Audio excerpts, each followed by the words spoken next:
తాళ్లరేవు మండలం కోరంగిలోని ప్రాథమిక వ్యవసాయ పరపతి సంఘం శ్రీమెన్ కమిటీ ప్రమాణ స్వీకార కార్యక్రమం స్థానిక సొసైటీ కార్యాలయం వద్ద ఘనంగా జరిగింది. ఈ కార్యక్రమానికి Mummidivaram MLA Datla Subbaraju, Amalapuram MP Ganti Harish Madhur, DCCB chairman Tummala Ramaswamy, MPP Rayudu Sunitha, మాజీ మంత్రి చిక్కాల రామచంద్రరావు, మాజీ ఎమ్మెల్యే చెల్లి వివేకానంద వంటి ప్రముఖులు హాజరయ్యారు. దివంగత కొప్పిశెట్టి లక్ష్మయ్య తనయుడు కొప్పిశెట్టి బాబీ అధ్యక్షుడిగా బాధ్యతలు స్వీకరించడం అభినందనీయమని నాయకులు కొనియాడారు. లక్ష్మయ్య గత 24 సంవత్సరాలుగా సొసైటీ అధ్యక్షుడిగా విశేష సేవలందించారని గుర్తు చేసుకున్నారు. నూతన కమిటీ రైతుల సంక్షేమం కోసం నిరంతరం పనిచేసి వారి మనసు గెలుచుకోవాలని ఆకాంక్షించారు. నూతనంగా బాధ్యతలు చేపట్టిన కమిటీని కూటమి నాయకులు, రైతులు మరియు బాబీ అభిమానులు అభినందించారు.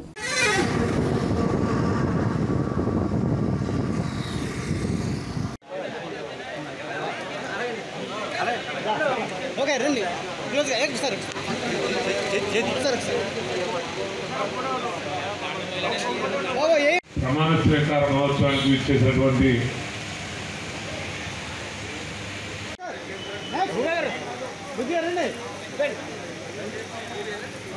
చెప్పండి ఫోటోలు వస్తారా కిందకి వస్తే చెప్తారు సార్ రండి సార్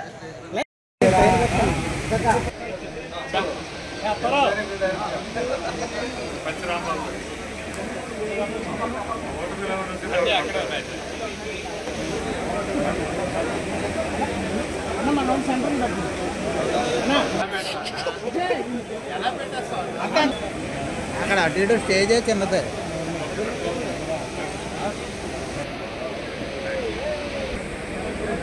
ఇక్కడే అబ్బు గారు అబ్బాయి, ఎందుకంటే అబ్బు గారు ఈ సొసైటీని దినదినాభివృద్ధి చేసి 24 సంవత్సరాలు రైతులకు అండగా ఉండి బ్రహ్మాండంగా చేశారు. అదే పద్ధతి బాబీ దగ్గర ఉంది. బాబీ అయితే తప్పకుండా రైతులందరికీ అండగా ఉంటాడు. న్యాయం జరుగుతున్న ఉద్దేశంతో మీ అందరూ డిసైడ్ చేసి నాకు చెప్తే బాబీ గారికి మనం ఈ పదవి ఇచ్చాం. తప్పనిసరిగా బాబీ మీ అందరి మాటని ఏ విధంగా ఇచ్చారో ఆ గౌరవాన్ని నిలబెట్టి మరి లక్ష్మయ్య గారు ఏ విధంగా చేశారో దానికంటే బాగా చేయడానికి అహర్నిశలు కృషి చేస్తారని చెప్పి మరి ఈ 5 గ్రామాల సంఘ సభ్యులందరికీ కూడా పేరు పేరు నమస్కారం. ఈ సహకార సంఘం రైతులకు ఎప్పుడు అందుబాటులో ఉండాలని ఉద్దేశంతో రోజు ఎన్టీ రామారావు గారు మరి దీన్ని బలోపేతం చేశారు. మీ తాండ్రవు నియోజకవర్గానికి వచ్చినప్పుడు చిక్కాల రామచంద్రరావు రైతులకు ఎప్పుడు అండగా ఉండి ఎప్పుడు క్రాప్ పోయినా ఈ జిల్లాలో ఎక్కడ వచ్చింది కాదు, ఒక తాండ్రవు కాన్స్టిట్యూన్సీకి ఆయన దగ్గరుండి ఆ ఇన్సూరెన్స్ అది కూడా రైతులందరికీ కూడా ఎప్పుడు ఇప్పించి నిరంతరం రైతుల గురించి కష్టపడి ఎప్పుడు కూడా డిపార్ట్మెంట్ గవర్నమెంట్ చేసుకుంటూ మంచి కార్యక్రమం చేశారు. కాబట్టి స్థిరస్థాయిగా ఇప్పటికీ ఎక్కడికి వెళ్ళినా మా చిక్కాల రామచంద్రరావు ఎక్కడ అడుగుతారు ఈ తాండ్రవు మనలో వచ్చినడికి.